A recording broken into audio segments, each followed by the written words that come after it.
今天来到我们当中来分享的是周训光牧师。那我来介绍一下周训光牧师，我相信对很多人来说非常的熟悉，他是台北灵粮堂青年牧区的区牧长，他也是 Asia for Jesus 的共同创办人，也是约书亚乐团的创办的团长。然后他在过去在青年牧区的时候，我有一阵子也在青年牧区里面，他那时候非常慷慨的，让我有很多的机会可以在那边去发展，然后去 develop， 然后甚至让他的讲台让我真的是有很多机会去服侍，所以我非常非常感谢他在过去在我生命中带给我这么多的机会，很多的提拔，很多的帮忙。所以今天好不好？The Hope 的家人，我们一起掌声欢迎我们的周旭光牧师来到我们当中，来分享今天的信息。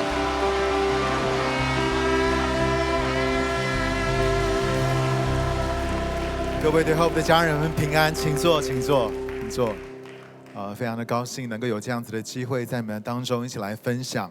我要特别谢谢 Peter 牧师，还有The Hope 的团队对我们的接待，然后让我们可以好像来到这个地方服侍的时候，也感觉好像回到家一样。感谢主。我们要开始今天的信息之前，我们先一起来祷告。亲爱的主耶稣，我们感谢你，主，每一次当我们聚集的时候，你就与我们同在。耶稣，你现在就在我们当中，渴望对我们每一个人的生命来说话。主，你的话语是灵，是生命，进到我们的里面，要带来翻转、更新跟改变。所以今天我们祷告的是，让我们听见的不是人所说的话，而是可以听见你对我们说话。这样祷告，奉靠主耶稣基督的名求，阿们。今天我想要跟大家分享的是，爱不下去怎么办？爱不下去怎么办？你知道，虽然耶稣告诉我们的第二大的诫命就是我们要爱人如己，保罗也说，如今长存的有信、有望、有爱，其中最大的是爱。OK， 最大的是爱，最重要的是爱。可是你会发现身为基督徒，你真的会觉得很多的时候你爱不下去了。你好想要在人际关系的当中保护自己，不要再受伤。你不想要再对人感觉到失望。我全职服侍超过25年，我亲眼见证很多的人一开始火热服侍的弟兄姐妹，现在呢不是选择只来聚会不服侍，有些呢甚至可能对人对神感觉到失望，连教会都不想要来了。他们一开始都是很火热的基督徒，他们一开始都是对神对人对爱人这件事情很火热的，可是现在他们连教会都不想要来了。爱既然是我们一生都要学习的功课，可是为什么有这么多的人会选择放弃，要关掉他们爱的开关？ Okay? They want to turn off love， 就是他们不想要继续再爱人爱下去了。我想其中一个原因呢，就跟我们有太多的人过去在人际关系上面我们所接收的教导，其实呢真的需要被天国的文化来更新。你知道耶稣说你们要悔改，天国近了。他的意思不是只是说我们要认罪而已，他讲的是除非我们改变我们思想的方式，除非我们改变我们思想很多事情的方式，没有经历到那个改变的话，我们是没有办法经历到神的国离我们非常的靠近，天国就会临到我们。所以呢，这是我希望今天透过这个信息的里面，帮助我们每一个人能够健康的去爱人，健康的与人去建立人际关系。那你知道我上了年纪之后，可能你不知道我现在几岁，我也没打算要告诉你啊。但是呢，你知道人上了年纪之后呢，对于这个健康这个事情越来越看重，所以呢，我特别喜欢研究这些关于健康的这些事情。那你知道去年的行为医学年鉴有一篇研究讲到，帮助他人、给予支持、利于他人的行为，在教会的里面简称就叫服侍啦，服侍。OK， 这些的事情呢，能够减轻你全身发炎的状态，也就是能够降低你体内一个白细胞介素，就是 IL-6 这个发炎指标的水平。就是当你服侍的时候，你的身体的这个发炎指数会降低。OK， 那你知道我们这个其实是神创造的，所以你不用哇，我是神创造。就是我们在服侍的当中的时候呢，其实这个对我们的健康来讲非常的好。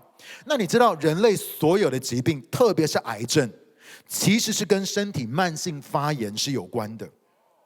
而当我们对人服侍，我们付出，我们牺牲奉献的时候，然后研究报告指出，它是会降低这个白细胞介素，也就是你身体发炎的指数。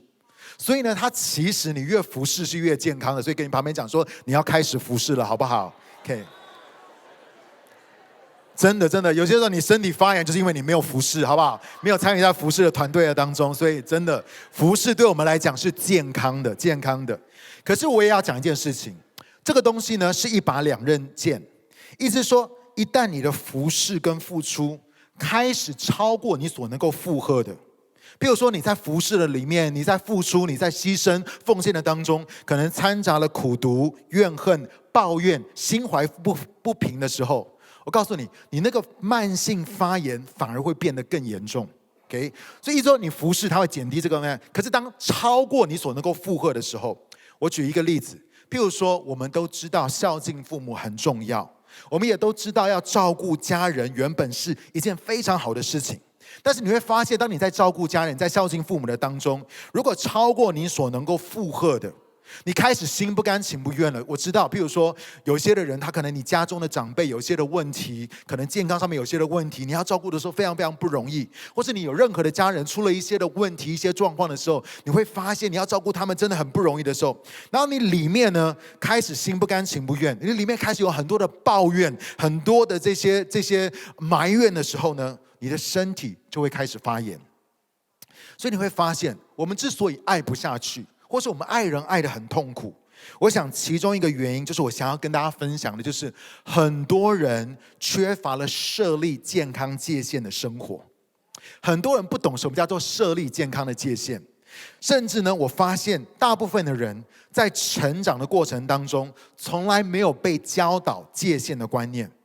事实上，特别是我们华人在家庭的里面，或者在教会的当中，更有可能我们被教导的是相反的。他们还告诉我们说，不要有界限，你要有爱心，你要更多的服侍跟摆上，你要没有界限的牺牲跟奉献。这是为什么我发现有很多的人都是活在这个精疲力竭的混乱当中。可是你一定要知道一件事情，没有健康的界限，你就不会有健康的关系。我再说一次，没有健康的界限，你不会有健康的人际关系。你常常会觉得你不被爱，你没有被照顾到，你没有受到保护，你的需要都被忽略，而没有被看见。你问我说，为什么我不知道？因为我是牧师的儿子。我跟你讲，真的，做传道人或者服侍神或者牧者的孩子的时候，你真的会，因为以前我的爸爸妈妈他们也没有，他们不懂什么是健康界，没有人教他们这些东西。所以比如说在教会的里面，在服侍的当中的时候，我们真的就是完全的摆上，然后完全的服侍弟兄姐妹的需要都排在很前面。为什么？那你知道我们就是受害者，然后就是我们牧者的孩子。所以我常常会有这样子的感觉。可是是因为很多的时候，我们在家庭跟在教会的里面，我们被教导的是相反的，没有界限，没有健康的界限。所以呢，今天我就想要跟大家分享关于界限的真理。我要分享5个。第一个，我们来看，第一个呢，就是不是每一个人都可以与你在关系的上面有同样的距离。生活在你周围的人，对你而言，应该要有不同层次的亲密感、责任感、影响力跟信任感。而区分这些的层次是你的责任，没有人能够帮你做这件事情，是你自己的责任，要去区分这些不同的层次。同样的，你会发现你周围所有的人，他们会容许你参与跟影响他们生命的程度也不一样，而这个也是你需要尊重的界限。意思说，我举个例子，如果我对待我的会友、我的弟兄姐妹，跟我牧区的传道同工，跟我的太太席恩跟我的女儿是没有差别的话，那我告诉你，我的问题就大了。我可能回不了家没有啦。就是不可能，我们虽然讲说要一视同仁，但是不可能一视同仁的，因为这些人跟我的关系是不一样。你知道，了解这个真理真的很重要，因为没有办法区分关系上面的优先次序，会发生2件事情。第一个就是我们会让别人对我们有错误的期待，因为你会发现，人总是希望他们在有需要的时候，我们可以马上去满足他们。因为我不是故意要这样讲，但是你知道，大部分的人就真的有些时候，包括我们基督徒也是一样，我们有些时候比较容易自我中心。想到我们自己的需要。所以呢，就是大部分人会希望他们有需要的时候，我们可以马上去满足他们。然后特别是因为可能是因为我们是牧者、领袖，或呢就是因为我们是基督徒，他们觉得我们应该要有爱心，所以要马上去帮助他们，马上去满足他们的需要，却不了解我们在关系的上面其实是有更重要的优先次序。所以第一个就是别人会对我们有错误的期待，第二个呢就是我们也可能会对别人有错误的期待。OK， 讲白一点，就是有一些的领袖跟同工呢，真的管太多了，你真的太鸡婆，你真的管太多了，而你很有可能正在滥用你的权柄。你把同工跟会友当作你自己的孩子在管，不听你的你就开始掌控，没有错。你知道，身为牧者跟领袖，我们是需要有为父为母的心，但是因着对人错误的期待而开始掌控，就很不好。你知道吗？当你开始掌控的时候，会搞得你累。因为呢，掌控人是很累的，大部分的人都不受控啊，所以掌控人很累。我告诉你，别人也累，为什么？因为他要逃离你的掌控也很累，没有人想要被掌控的。所以呢，你会发现这个事情它是非常非常的会毁坏你的人际关系。我们来看到耶稣在世上，我们会发现他把某些的关系看得比其他的关系重要。所以其实我们都要回来看到底耶稣是怎么活的，到底耶稣给我们的榜样是什么。首先你知道耶稣最亲密的是天父，他常常会一个人退到山上，常常一个人去到安静的地方跟天父在一起。之后呢是12个门徒，他们是最常跟耶稣在一起的。这群人当中我们也知道彼得、雅各跟约翰会比其他的门徒又更靠近耶稣。所以你看到从12个人，当然当时耶稣讲道的时候有超级多成千上万的人要来听他讲道，可是呢耶稣没有常常跟他们在一起。从12个人，他的12个门徒最常跟耶稣在一起，然后呢到3个人，再到他与父神。虽然当时每一个人都想要找耶稣，每一个人都有很重要的事情是非常需要他的，然而耶稣却让我们看见一个人在经营关系的上面其实是有限的，而我们也需要按照与人之间不同的亲密关系来排出关系当中的优先次序，这是耶稣所给我们的榜样。好，我们来看第二点，了解亲密关系的层次图，并且界定好我人际关系的优先次序。所以我想要让大家来看到这个亲密关系的层次图。这个图呢，会让我们看到其实亲密关系是有不同层次的。你要怎么样去理解这个图？越内圈代表越亲密，越外圈代表跟你的关系越疏远。那我们需要重新的排好我们生命的优先次序，然后以界限来保护这些的层次。所以首先我们来看最内圈，图的最内圈呢，就是你生命的中心，也就是神。你生命的中心就是神。我要告诉你，没有人像神一样认识你跟爱你，也没有人配得你最高的委身跟敬拜。神应该是要排在我们生命当中的第一位。好，跟你旁边的说，你要让神居首位。OK， 这个是一个非常重要的根基，没有先讲这个，讲后面的都是白讲。OK， 所以这个中心非常非常的重要。你知道很多的上一代，我们这些的牧者领袖说，你不要教这个界限或什么东西的，因为他们会开始把家庭啊什么时候很多这些的东西啊什么都排在神的面前。No， 他们误会，第一圈最重要的是谁？是神。OK， 我很喜欢一个牧者他讲的，他说如果神是第一的话，就没有第二。所以这个 foundation， 这个基础先要先建立好。我们生命当中最重要的那一位是谁？是神。没有人，任何人能够跟神相比。这是为什么？你知道，当我们在敬拜的时候，我们常常会唱 Holy, Holy, Holy， 不是说我们越唱神就越干净，不是这个意思。你懂我意思吗？当我们唱 Holy 的时候，意思是说，神没有人像你一样，你是独一无二的，没有这世界没有神，没有人，没有任何一个事物能够与你相比。You are holy。你懂我意思吗？所以没有人在我们的生命当中是可以与神相比的。可是在这个地方，我特别想要跟大家分享的一点就是，你知道我们的神是三位一体的神吗？可是我们最常互动的其实是耶稣跟圣灵。当我今天跟你们一起在敬拜的时候，我唱了这些的诗歌，大部分都是都唱的都是在讲耶稣。你知道吗？大部分我们所来唱的这些的诗歌，其实都在讲耶稣 ，OK？ 然后呢，我们常常也是跟耶稣祷告 ，OK？ 那另外呢，如果我们要服侍的话，我们需要圣灵的恩膏跟能力的话，我们会来呼求圣灵。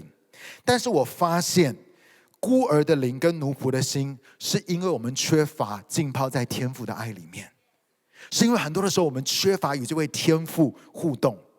耶稣所讲的浪子的比喻呢，描绘了神所创造的家庭。可是你有没有想过，不管是大儿子或是小儿子，他们都是在这位代表完美天父的家中长大的。可是呢，根据他们所做的决定，一个是在家里面殷勤努力的服侍，一个是决定要离家出走去证明他自己。可是根据他们所做的决定，他们是真的不认识他们自己的父亲。他们都是在完美天父的家中长大。 He is the perfect father， 是这个完美的天父在这个家中，可是他们却活得像孤儿一样。我告诉你，你知道并不是没有爸爸的人才会被孤儿的灵所影响，并不是没有好的属灵的父亲你才会被孤儿的灵所影响，而是当我们认同魔鬼扭曲了天父的属性的谎言的时候，那个孤儿的灵就会开始影响我们的生命。魔鬼会告诉你说，神没有那么爱你，天父没有那么爱你，你不是神的儿，你看你做成这样的事情，你看你为什么会活得这个样子，神没有那么爱你，或神不会供应你，神不会保护你，神不会照顾你，看不然的话他不会容许你在这样子的环境的里面。他开始对你说关于天父是一位怎么样的神的谎言，而那个孤儿的灵就会进来开始影响你的生命，尤其是让我们没有办法相信我们有一位会照顾保护跟供应我们良善天父的这个谎言。意思是说，虽然我们都拥有了，我们相信耶稣了之后，我们都拥有了儿女的身份，可是我们实际上活得像孤儿一样。我们常常觉得神离我们很远。你知道我的父亲周成柱牧师，我的爸爸，以前常常会跟我们的兄弟，跟我跟训正牧师说，他说我要跟你道歉，我要跟你们道歉，因为我不会做父亲，我不会做父亲。他说我不会做父亲呢，是因为我爸爸也不会做父亲。哎，还怪别人啊？没有啦，没有嘛。可是这个是这样子，就是你没有领受的，你怎么给人，对不对？他说爸爸真的很亏欠，因为我不会做父亲，是因为我的爸爸就是你的阿公也不会做父亲。OK， 这样。那我心想，我心里面想，我没有讲出来，我心里面想，那爸爸，你信主信了这么多年，你都只信耶稣啊？我说，我心里面想说，爸爸，你信主信了这么多年，你只跟耶稣祷告哦，你完全没有跟天父互动吗？天父没有教你怎么做父亲吗？对不对？我没有讲出来，没有那么大不敬。但是你在我心里面讲说我们所敬拜、所侍奉的、所祷告的这位神，不是父子圣灵吗？所以我们该跟天父互动的时候，天父不会把他的心让我们知道，让我们更多的体会什么是天父的，什么是父亲的心吗？那我很喜欢这个《儿子超自然觉醒》这本书的作者 John Ford， 他就是 Father Heart Ministry 的创办人。他说了这句话，他说呢，仆人只能够带人来到主人面前，唯有儿子才能够指出回家的路。你知道我很喜欢，因为你知道我们在这个 The Hope Nation 或者是 The Hope Family 的当中，我们常常讲一个 Welcome Home，就是我们欢迎回家，不是 Welcome to the church， No， Welcome home。为什么？因为儿女是可以指出那个回家的路的，没有错。我永远是基督的仆人，我很清楚的知道这是我身份 identity 当中其中一个部分，就是我是基督的仆人。但是若是我只知道我是忠心又良善的仆人，那我最多只能够把人带到耶稣的面前。可是有多少人知道耶稣不是终点？ He's not the destination。 你知道吗？终点是天父。你知道，如果我像耶稣一样是真儿子的话，耶稣说我是道路真理生命，若不借着我，没有人能够到哪里？父那里去。他说天父才是 destination， 天父才是那个目的地。我要做的事情是要把人带到天父的面前。那我告诉你，保罗也说了，圣灵也是指向天父的。他说圣灵与我们的心同证，我们是神的儿女。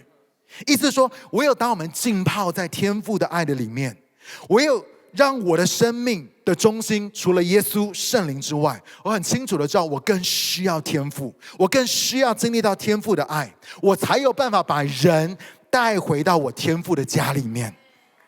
你明白我的意思吗？就是我能够把人带回到来到与天父的那个亲密的关系的里面。你一定要知道，神的国不是公司跟企业。我不管今天在教会的里面我们做的有多卓越，做的有多专业，但是神的国不是公司，不是企业。神国的本质是家庭。而这个家一定有一位父亲。所以我们必须要让天父在我们生命当中的最中心跟耶稣一样。耶稣他生命当中的最中心是天父，他跟天父的关系，以至于他可以这么健康的去爱每一个人，他可以去健康的去服侍。OK， 所以呢很重要，第一圈是神。好，所以这个一定要先 establish 这个很重要的根基，不然讲后面都是白讲。OK， 就是很多人就开始从第二点开始听了，就是没有听到你生命当中最重要的那一位是神。OK， 如果神是第一，就没有第二。如果神是第一，那你要知道一件事情，如果你把神排在你生命当中首位的时候，神真的很爱你，他不会让你 burn out， 他不会剥削你，他会保护你，他很珍惜你，他会为你预备是你生命当中最好的。如果你信任他，相信他是那位 perfect father 的话， OK， 所以不要害怕让神排在你生命当中第一位，明白我所在说的吗？好，那好，接下来我们就要来到第二圈。第二圈呢，则是保留给你最亲密、跟你的情感连结最深的人。OK， 好，如果你已婚的话，这个人就应该是你的另外一半啊，另外一半。那我要跟大家分享很重要的原则，第二圈跟第一圈一样，它都只能够有一位。OK， 你不能够信很多神。OK， 所以呢，就是你第一圈只有神。OK， 只有神。OK， 虽然它是三位一体，但是只有神。OK， 第二圈也是只能有一位。你不能够有很多位。好，第二圈它跟第一圈一样，只能够有一位。那如果是你是未婚的话，这个人可能就是你的父母跟兄弟姐妹当中其中一位。OK， 也有可能会是你最好的朋友或是属灵同伴。但是一旦你结婚了，你就需要将原本在这一圈的人往外移，好让你的配偶可以进到这一圈来。这个过程呢，可能会让你跟原本在这一圈的人不太舒服。你是因为你要面对调整的压力，你会有压力，你不舒服。OK， 别人不舒服是因为他要退到第二圈之外，他也很不爽。OK， 但是这是必须的，这是必须的。我要再次强调，结了婚的人，如果你要你的婚姻是幸福的话，这个只能够是你的另外一半，只能是你的另一半。如果第二圈呢是你的妈妈的话，第二圈是你妈妈的话，好，如果第二圈是你妈妈的话，那你就是妈宝。我跟你讲，你的家庭一定会有婆媳问题。你知道有多少？就是妈妈，我跟你讲，这个不要嫁这种人啊，没有啦。你的家庭一定会有婆媳问题，为什么？因为她不应该是你妈妈，她应该是你的另外一半。OK， 另外呢，我要跟大家分享，不管你跟你最重要的同工或是你的同事有多好，第二圈也不可以是你的同工或是你的同事。如果是这样子的话，你会很容易滥用你的权柄，或者是你很容易发展出不正常的依附关系。我想跟大家分享我自己的见证。10多年前呢，我跟席恩都各自的在忙，因为你知道席恩他没有在教会的里面全职，所以我们各自在忙我们的工作的时候，有些的时候呢，席恩要去中国工作，一去就是好几个礼拜。那个时候呢，又是我们 Asia for Jesus 最忙的季节，我们有一大堆的特会营会要办。我跟这群的同工呢在一起的时间，远远超过我跟席恩在一起的时间。我们呢这些同工有很深，我跟这群同工有很深的革命的情感。而当时呢，我大部分这些的同工都是单身的姐妹，有些的时候呢，大家都会一起忙到很晚。OK， 而且你知道，就像圣经上说的，先知在本族本家是不受尊荣的。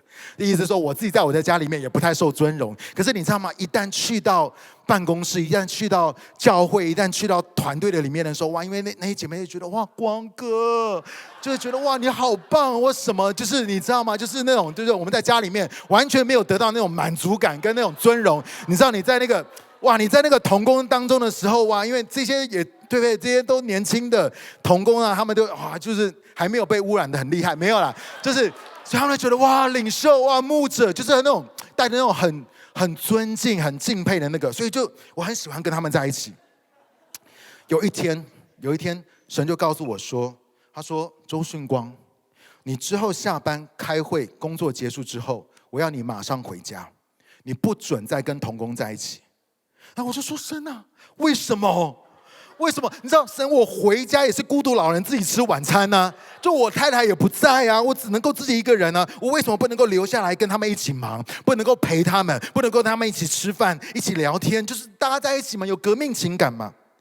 神就对我说，他说我不要你在除了席恩之外的任何人身上找到陪伴、安慰跟满足感。他说这样子你就会失去健康的界限，你会开始发展出不正常的依附关系。神说我不要你这样子 OK， 我不要你在任何除了你的另外一半的身上去找到那些我原本要透过席恩要给你的这些东西。你知道吗？我真的很感谢神，因为当时他对我说了这句话，救了我的婚姻。他真的救了我的婚姻。那第二圈只能够有一位而已 OK， 你不要太博爱哈，只能够有一位而已 OK。 然后呢，另外不管你跟你的好兄弟有多好啊，你跟你的好兄弟好，第二圈呢也不能够是你的好兄弟，不能是你的好兄弟。然后我跟我们这些牧者兄弟啊，我们都关系都很好，我们常常在一起很喜欢聊天啊，分享什么东西，但是不可以是你好。你知道 Good TV 有一个节目叫做共享观点，我不知道你有没有看过 OK， 在那里面有2个主持人，之前呢他们的太太还以为他们有婚结啊，这2个男人怎么会每一天都有聊不完的话，就连服侍工作完之后回家还要一直讲电话，真的觉得说有家庭旅游的时候还觉得我们2家一起去好不好？然后他们太太就说你们2个男人自己去好了，谁要跟，就是什么都要，为什么你们都要一起这样子 ？No OK 好。另外呢，不管我的太太席恩有多爱我的女儿 OK， 就是我女儿的小名叫小尊 OK， 就是不管我的太太有多爱，你知道，因为你知道我们是结婚了18年，神才给我们第一个孩子嘛，对不对？神给我们这个孩子，不管妈妈有多爱你的小孩，不好意思，也不能够是他。意思是说，第二圈也不可以是你的孩子，也不可以是你的孩子。这一些人，我刚刚所讲的，都是我跟席恩婚姻中的小三。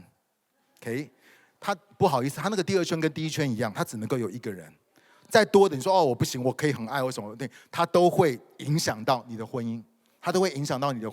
所以呢，他只能够有一个人，多了一个人就叫小三。我不管他是你妈，还是你的兄弟，还是你的同事、你的同工或什么，他就会变成，他就是你的小三，包括你的孩子会变成小三。所以，如果在我们的当中，如果你的先生或你现在太太、你的另外一半坐在你旁边的话，现在你转过头去跟他讲说，你是我的第二圈，好不好？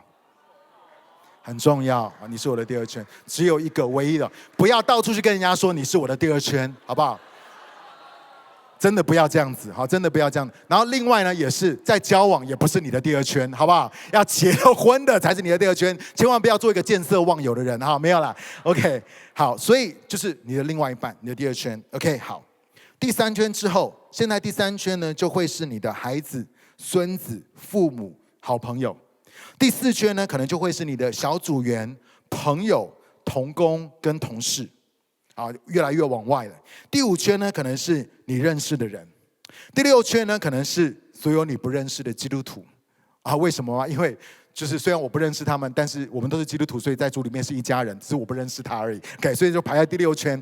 第7圈呢，是所有的华人，对我来说比较好沟通啊，所有的华人。OK， 最外面就是全世界的人，全世界的人。仔细听好，虽然神要我们去爱每一个人，但是这不代表所有的人都应该要排在我生命的核心的位置。我的责任是要管理好我关系的优先次序，好让越内圈的人在需要我的时候，可以得到适当的回应跟关心。我举一个例子，这个世界上没有人能够，对我来说，没有人能够跟席恩比。接着才是我的女儿，记得我的女儿不是在第2圈，是在第3圈。你知道吗？我的女儿出生的时候，然后呢，真的是让我跟席恩的婚姻快走不下去。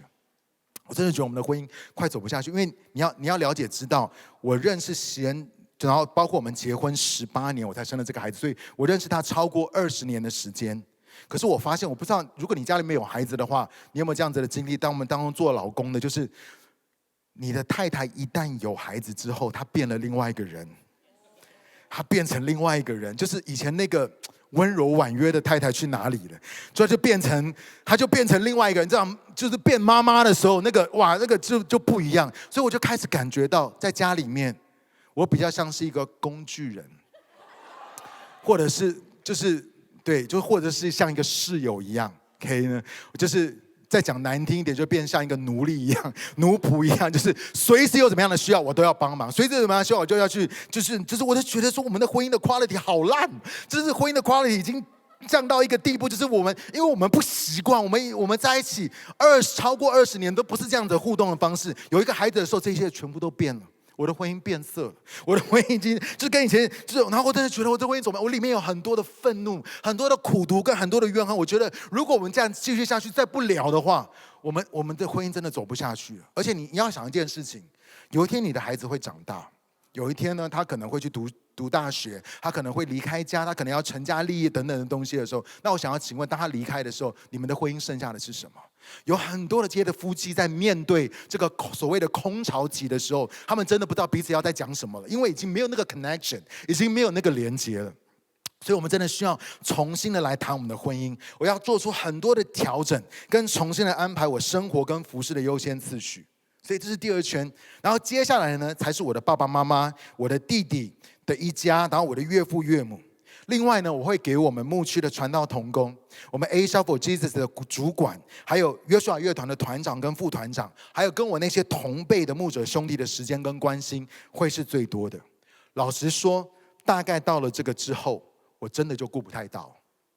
虽然在台北灵粮堂，或在我的教会，在我的牧区的里面，在我的团队当中有很多人，但是大概到这个地方的时候呢，我就真的顾不太到了，除非我牺牲我给我更内圈人的时间，我才有办法做到。除非我牺牲那些跟我关系比较亲密的人，我才有办法去顾到更外圈的人。第3个，我们来看，当我界定好我与他人关系的界限层次的话，我就知道我该如何适当的回应。越内圈呢，代表跟我的关系越亲密，他们就值得我最好的。越内圈呢，我会给的回应就越多，我会为他们做的事情也会越多。他应该是要这样子。OK， 好，问题来了，很多人看见我在台上讲道，觉得我的服事有帮助到他们，又因为呢看见我是牧师，所以以为我很有爱心啊，他们被骗了，好没有？所以你知道，很多人他们就会希望我能够去帮助他们解决问题，他们却不知道我设定了健康的界限。我会对所有的人都有礼貌，但是我会把我最多的时间跟精力放在我核心关系当中的那些人身上。我会善用我的权柄跟能力去成全帮助他们。当这样子的优先次序建立好的时候，我既不会感觉到亏欠，因为你知道仇敌魔鬼最爱控告服事主的人没有爱心。他说你怎么没有爱心？你为什么不去帮助他呢？然后呢，我不会感觉到亏欠。如果我设立好健康界限的话，我也不会为了满足每一个会友的需要而崩溃或是 burn out， 反而我可以把跟神还有与这些最亲密关系的这些的关系的人的关系都经营好，我可以照顾好。你知道我很喜欢伯特利教会的 Danny Seal 牧师，他说这句话，他说我设立健康界限的目的，并不是要冒犯你，也不是想要讨好你，我只想要帮助我自己管理好我的优先次序。很重要一点，我们很多时候就想要去管别人 ，no， 你要管理好你自己。当我管理好我自己的时候，让我的生命是健康的，是可以发旺的，是可以多结果子的时候，我才能够把这些的果子拿出去跟别人分享。明白我的意思吗？很多时候我没有照顾好我自己，我没有照顾好我的人际关系，我没有照顾好我的家庭跟那些神所托付给我要去爱去服侍的人的时候，我就一直去做外面那些神没有要我去做的事情。很多的时候我不会是健康的，我一定会 burn out。当我 burn out 的时候，请问我要拿什么东西去跟别人分享？我要拿什么东西去服侍别人呢？所以呢，其实他说了，设立健康的界限是要让我能够健康的好好的去爱每一个人，去爱那些神要我去爱的人。 OK， 我们来看第4个，了解你生命中的关系跟设定好界限只是第一步而已，重要的是在执行。重要的是你设定完了以后很重要，没有错，但是呢，更重要的是你有没有办法做出来，你有没有办法去执行。那我就要问一个问题，就算你设定好界限，请问会不会有人要越线？哦，绝对会，绝对会 OK， 绝对会 OK。 虽然我不想要让任何人难过跟失望，但是我很清楚的知道我的资源、时间跟力量都有限，所以我应该要让我最亲近的人，他们最先去享有这些的资源。可是这个观念说起来简单，可是做起来却是很难的。它有一个原因，就是界限设定的原则是这样子，就是当你对某件事情 say yes 的时候，就表示你同时也必须要对其他的事情 say no。他这个原则就是这样告诉你说，你答应了某件事情，你就必须要拒绝其他的事情。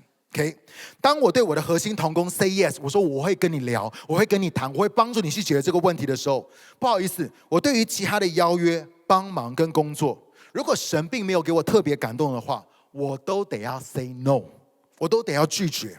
我还要重视我的安息，我还要照顾好我自己，我也需要给我的老婆跟女儿，给我的家人时间。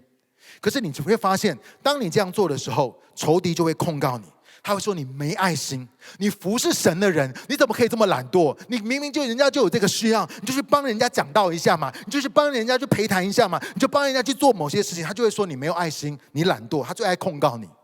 而且呢，当你一开始拒绝人的时候，你里面自己也会感觉到内疚，因为没有人喜欢拒绝别人。这个时候呢，我就是要提醒我自己，我要告诉我自己说，我只是在操练正确的优先次序跟健康的界限。因为我知道天父非常的爱我，他要我婚姻美满。你知道吗？我们服侍神的人，我们这些基督徒，真的神很看重我们的家庭，神很看重我们的婚姻，所以我知道神要我的婚姻美满，而且神要我喜乐的服侍，而且不但服侍的是可以长长久久的，而且我的服侍是可以有好的 ending， 是可以有好的结局的。亲爱的弟兄姐妹，你知道吗？有多少服侍主的人，他们是没有好的 ending？服侍神是一件很棒的事情，是这个我们生命的当中最喜乐、最荣耀的一件事情。可是为什么有那么多人在服侍神的当中，他们却没有好的 ending？ 你知道有多少过去神大大使用的人，现在已经不在这个服侍领域的里面了？我要问一个问题：会不会是因为他们不知道什么叫做健康的界限，而软弱跌倒的？我刚刚跟你分享我自己的见证，就是神帮助我去设立那个界限，是因为神要救我的婚姻。因为神要帮助我在婚姻的上面不会软弱跟跌倒。所以亲爱的家人们，如果你持续的设立健康的界限，只对最重要的人事物 say yes 的话，久而久之呢，那些次要的事情对你就不会再是一个选项了。你不需要每次都做那么艰难的决定。如果你一开始的时候就告诉你自己说，这是我的 priority， 这是我的优先次序，这是我所要设立健康的界限的话，久而久之它就不会是一个选项。因为你所设定的界限，它会渐渐成为你的生活方式，它会成为你的 lifestyle。就算是当你面对批评指责，当你面对很多人对你的误解的时候，你也知道最后一个第5点，耶稣是我们设定健康界限的榜样。我们知道耶稣是我们设定健康界限的榜样。这很多的牧者跟基督徒都以为耶稣跟他们一样，是个疲惫不堪、有求必应、企图拯救全世界的人。然而耶稣却经常的与有需要的人设立界限。我举一个例子，路加福音第8章记载了耶稣使雅鲁的女儿从死里复活。但是你要知道，那里并不是只有雅鲁，还有一群人等了耶稣等了好久，因为他们都想要耶稣去满足他们的需要，而且他们也知道耶稣绝对有能力可以办得到。然而雅鲁却从这群人当中挤出来，然后呢，求耶稣说：“你来到我家，你来医治我快要死的女儿。”这个时候，耶稣对他说 ：“Yes。”可是你知道这一声 “Yes” 对其他也想要得医治的人来说，就等于是 “No” 吗？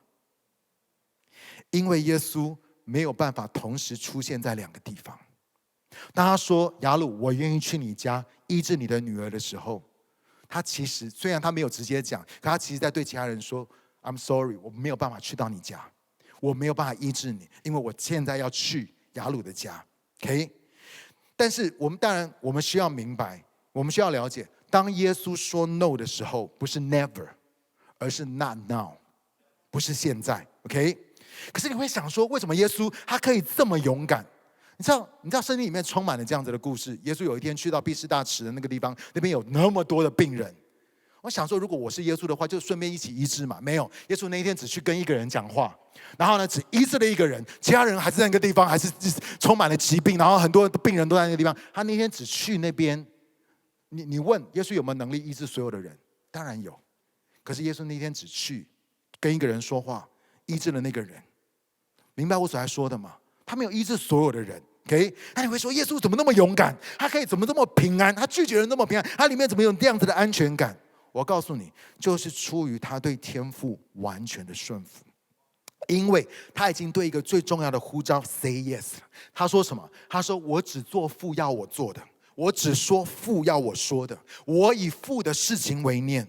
这是为什么？你会发现耶稣能够在完全的安息的当中 say yes。他虽然有所有的能力，可以做我们认为所有他应该要做的事情，可是他没有。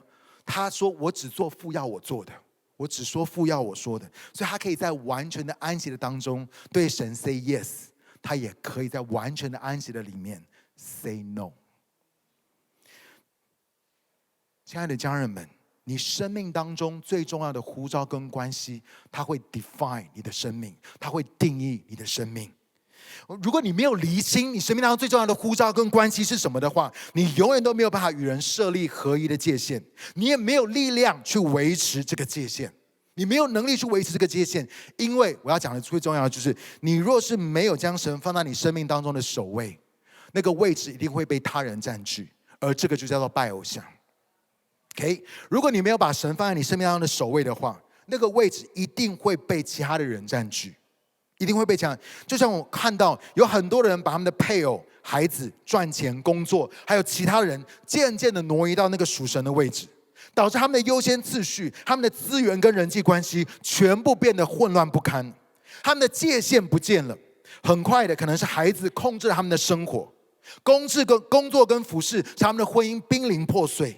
接下来呢，可能就有些的人，他们透过婚外情、一些不好的嗜好，或是成瘾的行为，要来逃避这失去的一切。他们所有的一切都失去了那个秩序了，那个全部都已经变得混乱了。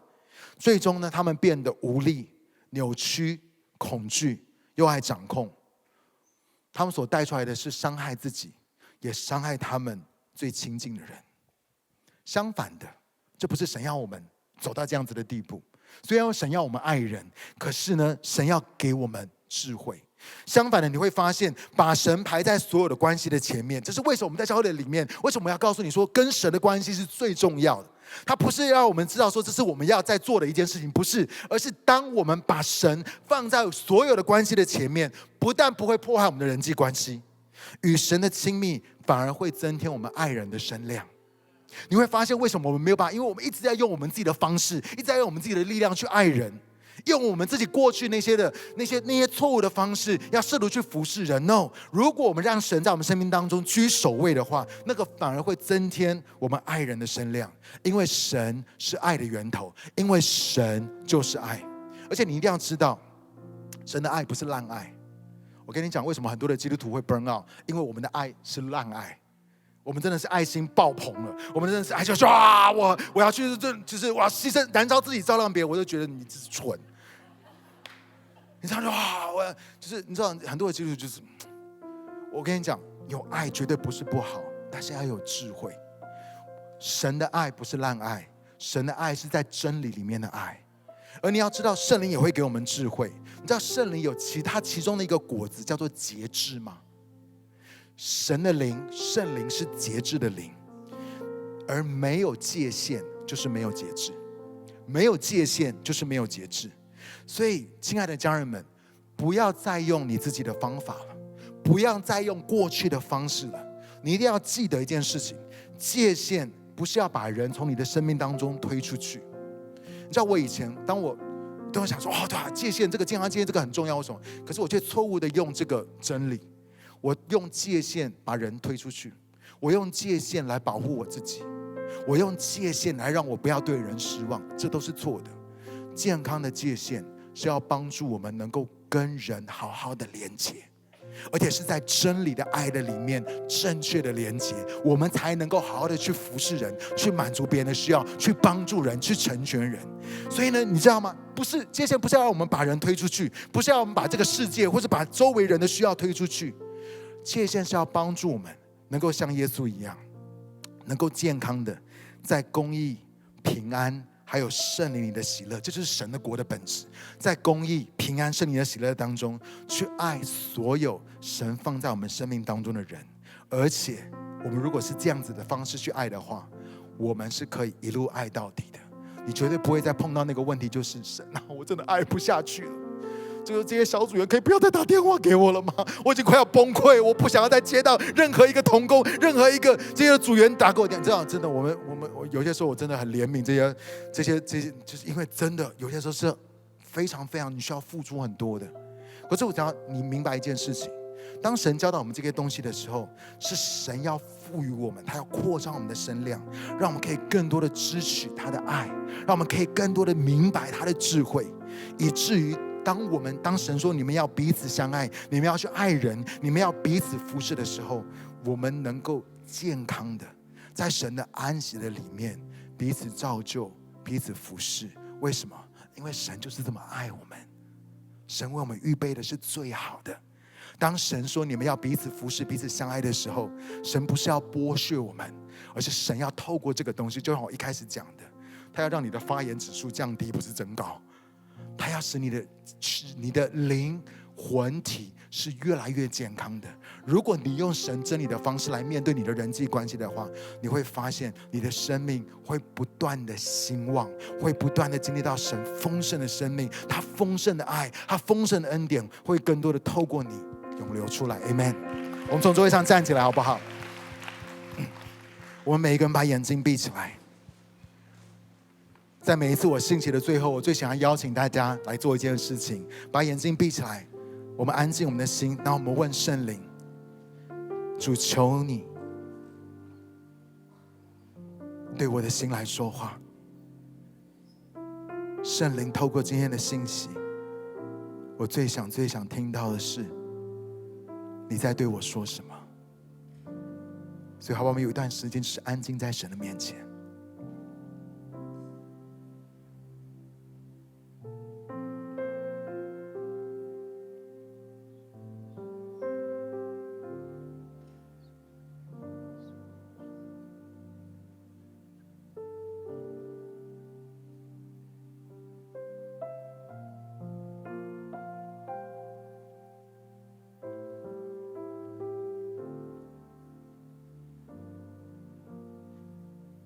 在我们当中，如果有人你感觉到你现在生命的光景，有可能是你的工作、你的职场，有可能是你在教会的跟同工之间的关系，也有可能是你在家庭当中的关系，好像进到一个混乱的里面，好像常常让你感觉到是疲于奔命，你觉得非常的耗损，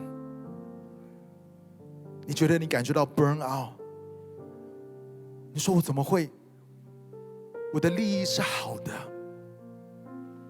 我是想要去爱他们，我是想要去服侍他们，我是想要去满足别人的需要，可是为什么我会走到这个混乱的光景的里面？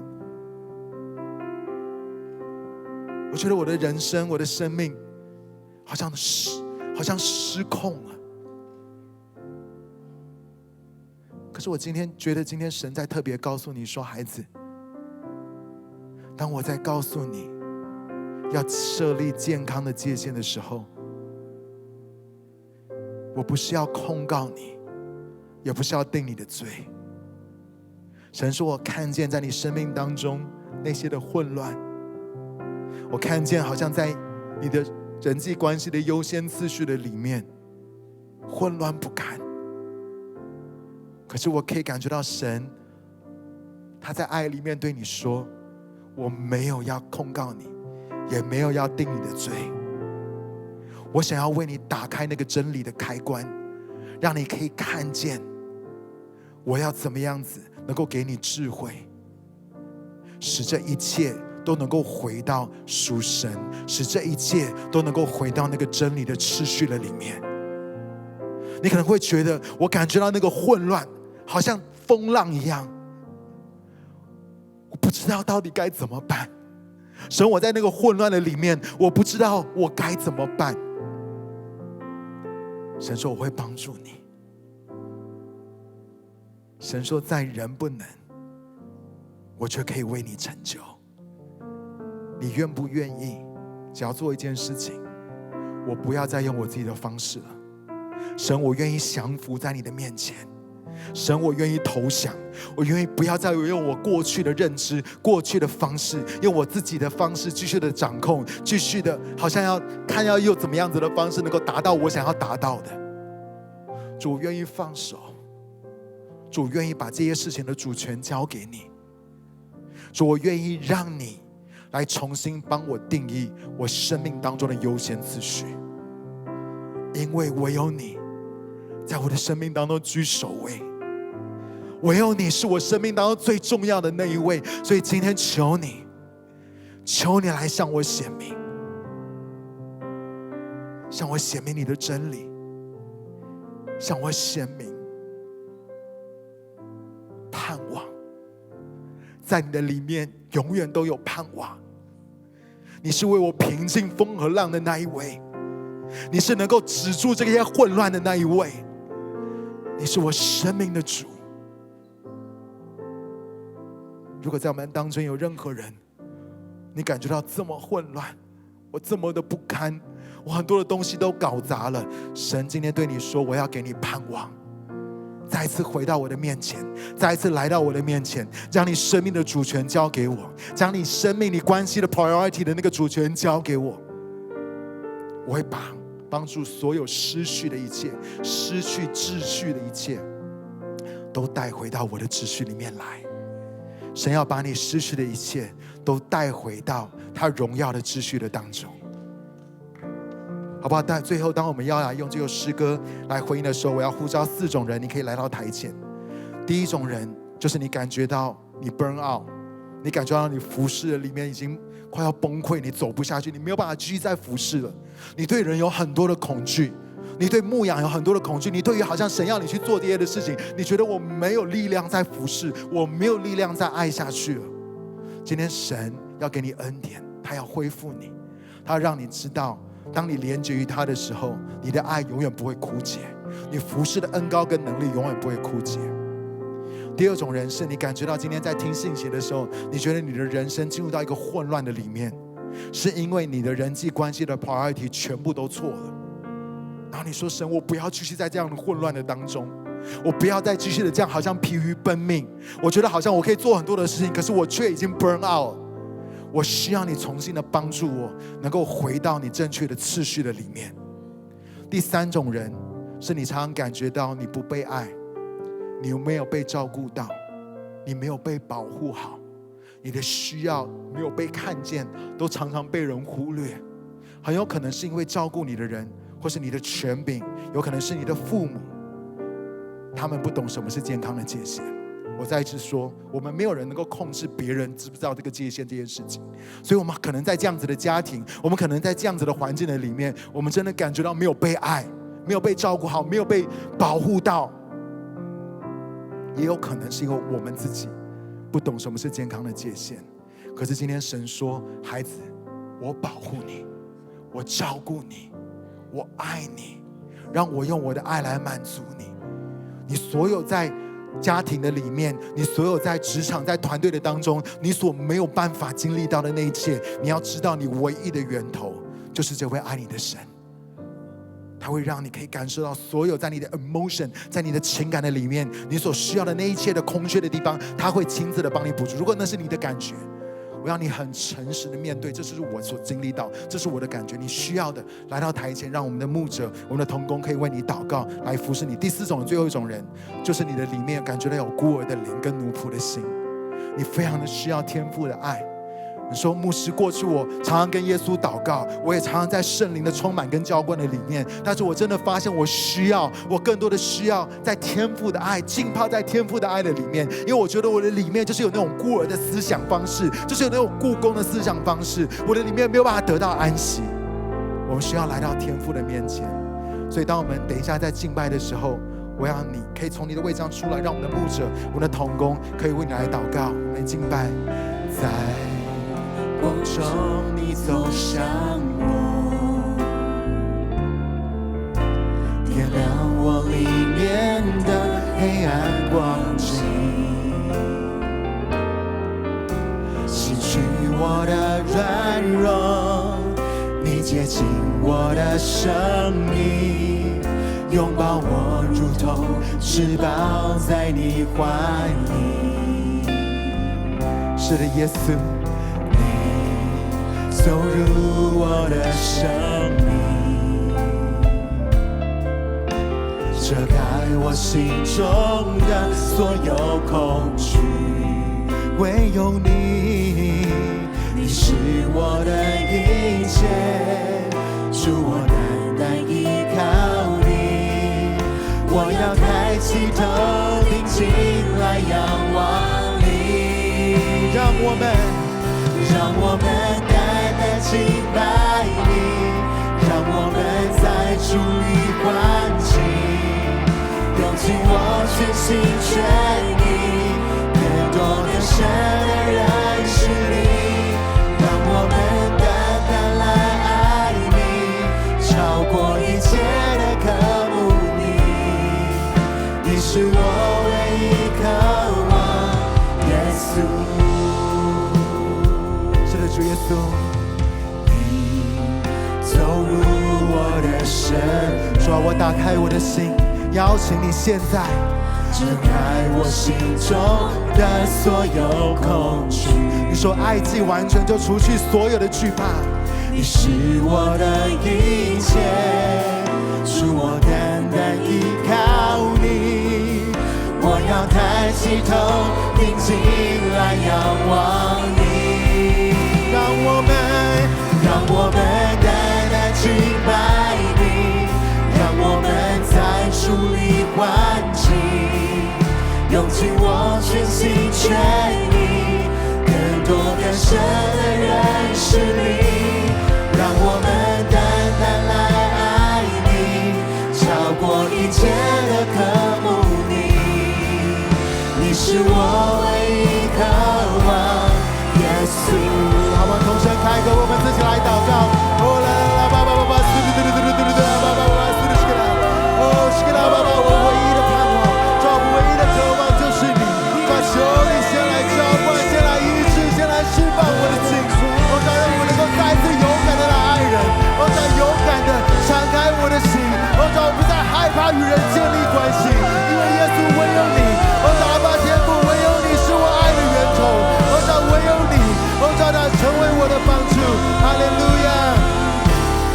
让我们单单敬拜你，让我们在主里欢庆，用尽我全心全意，更多更深的认识你。让我们单单来爱你，超过一切的渴慕你。你是我唯一渴望，耶稣。让我们单单敬拜你，让我们在主里欢庆，用尽我全心全意，更多更深的认识你。让我们单单来爱你，超过一切的渴慕你。你是我唯一渴望，耶稣。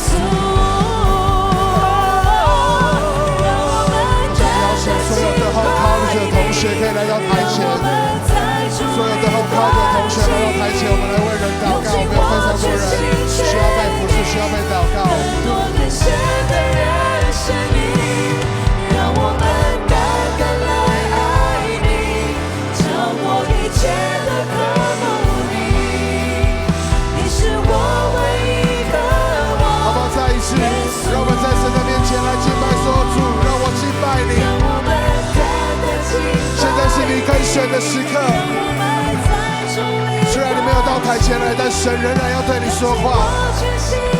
来对耶稣说，耶稣，我愿意把你放在我的首位。主，我爱你。单单来爱你，超过一切的渴慕你。你是我唯一渴望，耶稣。就让我们自由的来敬拜。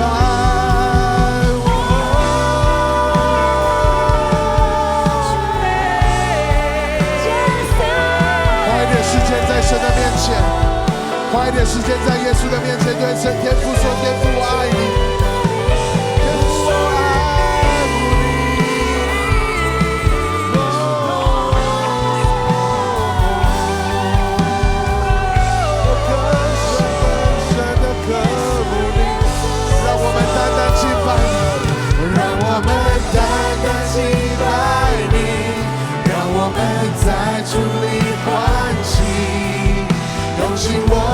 心全意，更多更深的认识你，让我们单单来爱你，超过一切的渴慕你，你是我唯一渴望，耶稣。好吧，我邀请所有的人可以把我们的眼睛闭起来。接下来有一点点的时间，我要保留给在我们当中的一些人，还有在线上收看的 Hope Nation。在过去，你从来没有一个机会，在我们当中有一些人，你从来没有一个机会打开你的心，接受耶稣基督成为你的主。你从来没有一个机会来认识这一位完美的父亲，这一位 Perfect Father。你从来没有机会来认识这位爱你的神。但今天我感觉到天父正在敲你的心门。他对我们当中的一些人说，过去你不认识我，但是今天我来找你。今天只要你愿意打开你的心，你愿意接受耶稣基督，我的独生爱子为你流出了宝血，恢复了我跟你的关系。你只要做出这个决定，是你愿意，今天我就成为你的守卫，我就要跟你建立那个关系。所以过去你从来没有做过这个决定，要来相信神，来接受这位天父。待会当我数到3的时候，我想要邀请你可以高高的举起你的手。如果你在线上的 Home Nation， 你可以在聊天室打上一个+1，不是举给任何一个人看，就是你在神的面前说，神就是我想要更多的把你放在我的首位，今天我想要来认识你，好不好？当我数到3的时候，从来没有接受过耶稣的，把你的手高高的举起来，1、2，你知道今天训光牧师在跟你分享这个讯息，说的就是你。过去你的守卫是财富，是事业，是其他的事情，但今天你却愿意把神放在你的首位。3，好不好？如果你想要做出这个决定，把你的手高高的向神举起来，说你做出这个决定，好不好？如果你在线上打上一个+1，我知道今天神正在邀请你，神正在邀请你。我想要邀请所有的人跟我一起来做这一个很重要的祷告。我祷告一句，你跟我祷告一句。亲爱的天父，亲爱的天父，谢谢你如此的爱我，谢谢你如此的爱我，你差派你的独生爱子，差派你的独生爱子，耶稣基督为我死在十架上，耶稣基督为我死在十架上，并在3天后从死里复活，并在3天后从死里复活，使我领受全新的生命，使我领受全新的生命。现在我要打开我的心，现在我要打开我的心，邀请耶稣基督，邀请耶稣基督进到我的心里，进到我的心里，成为我的主，成为我的主，成为我生命的主。成为我生命的主。从今天开始，从今天开始，我不再一样，我不再一样。从今天开始，从今天开始，我充满盼望，我充满盼望。这是我的祷告，这是我的祷告，奉耶稣基督的名，奉耶稣基督的名。Amen Amen。好，我们给天父一个热烈的掌声。亲爱的朋友，希望今天的讲道对你来说有很大的帮助，但是不要停在这里，可以把这个影片分享给你觉得有需要的亲朋好友。你也可以订阅这个频道，你就不会 miss 掉任何最新的影片。再来，每个礼拜天都可以邀请你加入在我们 Hope Nation 的一份子，一起在线上加入我们的线上主日。最重要的是，如果今天这个讲道对你有帮助的话，我想邀请你成为我们的一份子，透过奉献，可以点选奉献这个钮，加入在我们的 Hope 的大家庭，这样子可以帮助我们把这样的影片、这样的讲道传给更多有需要的人。谢谢你慷慨的给予。